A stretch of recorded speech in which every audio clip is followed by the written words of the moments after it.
Je m'appelle Juan Locote et je vais vous parler de ma thèse intitulée L'effet des éléments non structuraux dans l'environnement dynamique des avions. C'est une thèse faite en collaboration entre l'ISA et Airbus sous la direction de Guillaume Michon et co-direction de Jean-Charles Passieux. Pour construire des avions plus efficaces, la taille des moteurs est augmentée constamment pendant les 50 dernières années.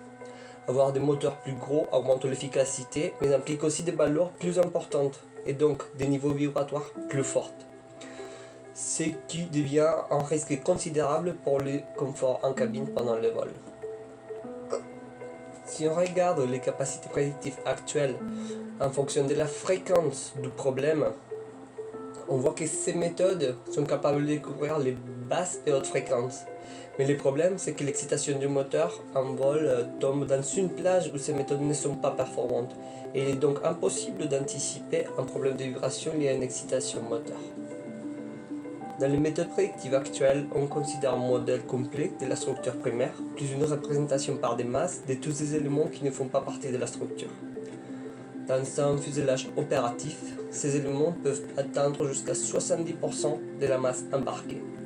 Et donc pour nous, il est devenu une priorité de mieux comprendre l'effet que ces éléments peuvent avoir dans l'environnement dynamique de l'avion.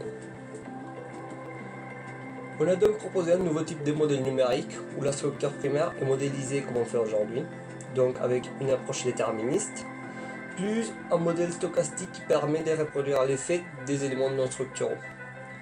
Des expériences à une échelle réduite dans les laboratoires ont permis de valider les modèles numériques proposés, mais surtout de valider les hypothèses physiques sur lesquelles ce modèle est basé. Cette compréhension physique du phénomène nous a permis de proposer un nouveau système de réduction de vibrations qui utilise certains des éléments non structuraux, tels que les systèmes électriques par exemple, pour diminuer les niveaux vibratoires en cabine.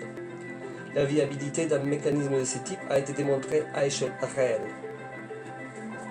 Cette thèse a donc permis de comprendre mieux le mécanisme physique de propagation des vibrations et ouvre une nouvelle porte à l'utilisation de nouveaux systèmes passifs pour réduire les niveaux vibratoires pour les passagers.